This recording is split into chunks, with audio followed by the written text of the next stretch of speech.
ಭದ್ರಾಚಲ ಕ್ಷೇತ್ರ ಅತ್ಯಂತ ಉತ್ತಮವಾದಂತಹ ಕ್ಷೇತ್ರ.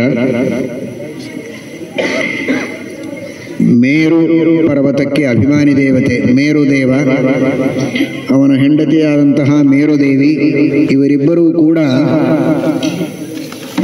ಬ್ರಹ್ಮದೇವರನ್ನು ಕುರಿತು ತಪಸ್ಸು ಮಾಡಿದಾಗ ಬ್ರಹ್ಮದೇವರು ವರ ಕೊಡ್ತಾರೆ, ಶ್ರೇಷ್ಠನಾದಂತಹ ಸತ್ಪುತ್ರ ನಿಮಗಾಗ್ತಾನೆ.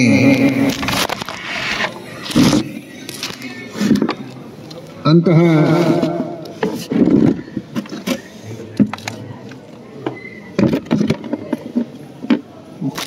బ్రహ్మదేవుడు ఆ మేరు పర్వత అభిమాని దేవతకు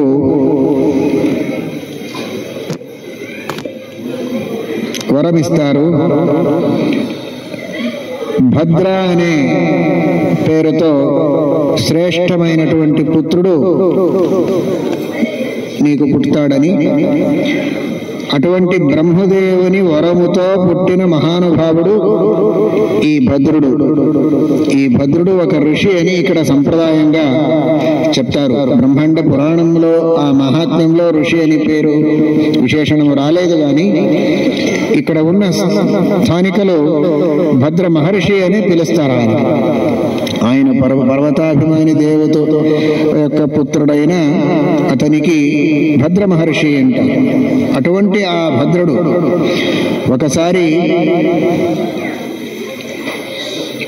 రామదేవుడు వనవాసంలో ఉన్నప్పుడు ఈ ప్రాంతానికి వచ్చినప్పుడు ఒక శిల మీద రామదేవుడు వేంచేసి ఉంటాడు. ఆ శిల ఈ పర్వతమై విశేషంగా అక్కడ వరం వచ్చింది, బ్రహ్మదేవుని వరం. రామదేవుని విశేష స్పర్శంతో పవిత్రమైన శిల ఇది ఉంది. ఈ శిలానే ఆ మేరుదేవునికి పుత్రుడుగా పుట్టింది. ఆ భద్ర మహర్షి కూడా విశేషంగా తపస్సు చేసి రామదేవుని సాక్షాత్కారం చేసుకొని రామదేవుని సాన్నిధ్యాన్ని వరముగా పొందుతాడు. ఎల్లప్పుడూ నీ సాన్నిధ్యం నా మీద ఉండాలి అని ఆ భద్రుడు ప్రార్థన చేస్తే ఆ భద్రుడే ఈ పర్వత రూపంగా ఉంటే ఆ పర్వతం మీద రామదేవుడు సీతా సమేతంగా లక్ష్మణ సమేతంగా ఇక్కడ విరాజిస్తూ ఉన్నారు. సస్త్రీ మేరు తపస్తుష్ట బ్రహ్మదత్త వరోద్భవే భద్రాచలే సమాసీనం రామభద్రం నమామ్యహం. తపసా రామభద్రీయ సాన్నిధ్య వరమండితే భద్రాచలే సమాసీనం రామభద్రం నమామ్యహం.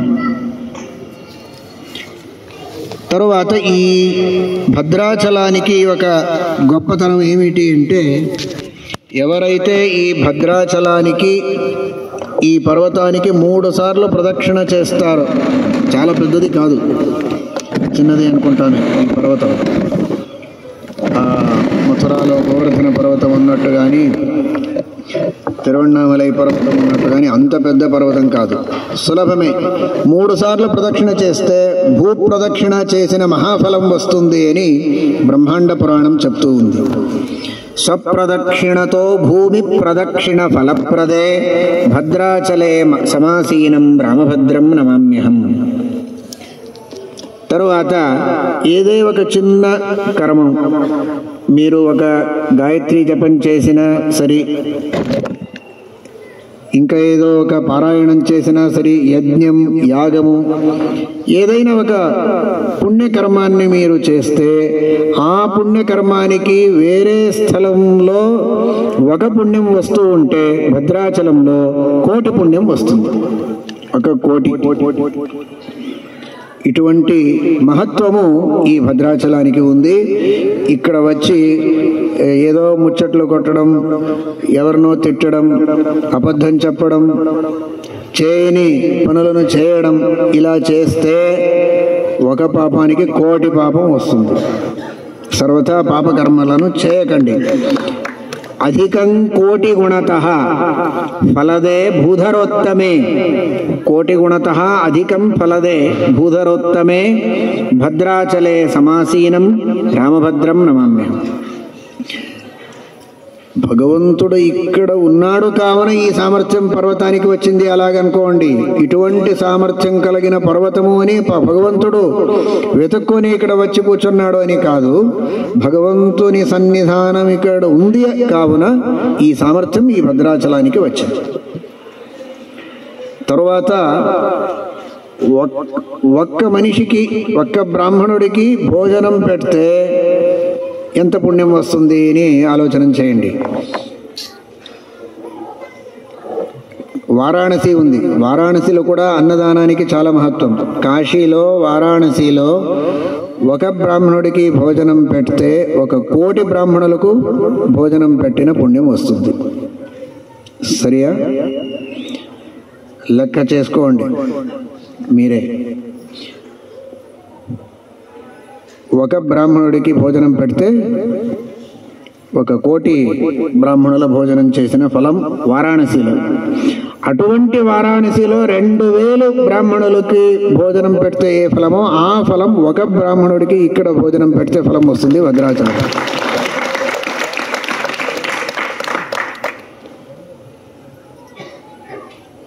అందుచేత ఇటువంటి భద్రాచలంలో అన్నదానం చేస్తే మహాపుణ్యం. అన్నదానం చేయడానికి కాకపోయినా అన్నదానం చేసేటప్పుడు వడ్డించడానికి పోయినా అటువంటి పుణ్యం వస్తుంది అనేదాన్ని చెప్పే అవసరం లేదు మడితో. ఏక భోజనతో భూరి కోటి భోజన పుణ్యదే భద్రాచలే సమాసీనం రామభద్రం నమామ్యహం. పంచపాతకాలు ఉన్నాయి.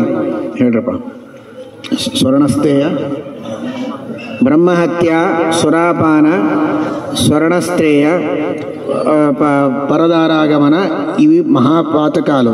ఇటువంటి పాతకములను చేసిన వారితో సంఘాన్ని ఎవరు చేస్తారో, వారితోటి ఎవరు ఉంటారో వారికి కూడా ఆ ఫలం వస్తుంది అని పంచపాతకాలు అంటారు.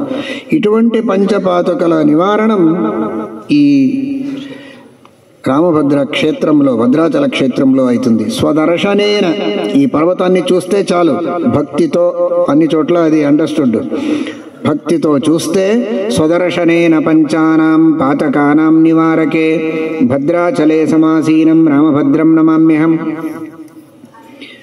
ఇవన్నీ బ్రహ్మాండ పురాణంలో ఉన్న ఆ మహాత్మ్యంలో చెప్పిన మాటలను సంగ్రహించి చెప్పింది. తీర్థానాం అర్బుదస్యాలం సన్నిధానేన శోభితే. ఇక్కడ ప్రవహిస్తూ ఉన్న గోదావరిలో అర్బుద తీర్థముల సన్నిధానం ఉంది. కనిపించడానికి గోదావరి ఒకటే ఉంది. అయితే దీంట్లో తీర్థానాం అర్బుదస్య అలం సన్నిధానేన శోభితే భద్రాచలే సమాసీనం రామభద్రం నమామ్యహం. ఈసారి మనకు 1 రోజు ఇక్కడ ఉండడానికి భాగ్యం దొరికింది భగవంతుని అనుగ్రహంతో. ఇదే పెద్దది అనుకోద్దాము. అయితే 3 రోజులు ఉండే భాగ్యం ఎప్పుడైనా భగవంతుని అనుగ్రహంతో దొరికితే ఇది చాలా పెద్దది. 3 రోజులు ఎవరు ఈ క్షేత్రంలో వాసిస్తారో వారికి వైకుంఠ ప్రాప్తి అవుతుంది అంటారు. అందుచేతనే ఉండము అనకూడదు. వైకుంఠ ప్రాప్తి అంటే అప్పటిదప్పుడే చనిపోతాడు అని అర్థం కాదు. ఎప్పుడైతే ఈయనకు సాధనమవుతుంది, అపరోక్ష జ్ఞానం వస్తుంది, తర్వాత వైకుంఠ ప్రాప్తి అవుతుంది అని అంటారు. పోదాం 2 శ్లోకాలు చేసి పోదాం. పూర్ణావతి సంప్రోక్ష వర్ష. సరే, ఇది ముగిస్తాం. అటువంటి మహాభాగ్యము 3 రోజులు ఇక్కడ ఉంటే మహాపుణ్యం, వైకుంఠ ప్రాప్తి అవుతుంది అంటారు. దినత్రయం వాసతస్తు వైకుంఠ ప్రాప్తిదే శుభే భద్రాచలే సమాసీనం రామభద్రం నమామ్యహం. నారదులు ఇక్కడ ఉన్నాడు. అగస్త్య మహర్షి ఇక్కడ విశేష సేవ చేశాడు. దేవర్షి నారదావాస భూషితే అగస్త్య సంస్థుతే భద్రాచలే సమాసీనం రామభద్రం నమామ్యహం. గోదావరీ జలేన అలం పావితే సురసేవితే భద్రాచలే సమాసీనం రామభద్రం నమామ్యహం.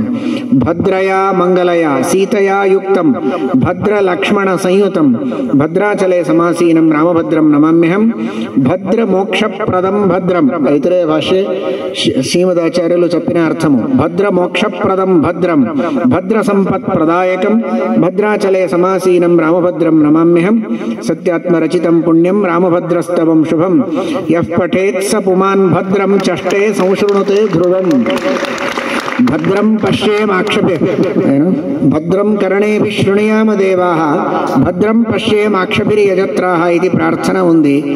ఆ ప్రార్థనకు తగ్గట్టు ఎవరైతే ఈ భద్రాచల స్వామి యొక్క స్తోత్రం చేస్తారో వారికి ఈ భాగ్యం దొరుకుతుంది. భద్రం చష్టే భద్రమేవ సహా పశ్యతి భద్రం సంశృణుతే భద్రాన్నే చూస్తాడు భద్రాన్నే ఆలకిస్తాడు అనే మహిమ దీనికి చెప్పబడినది. హరే నమః. శ్రీకృష్ణార్పణమస్తు.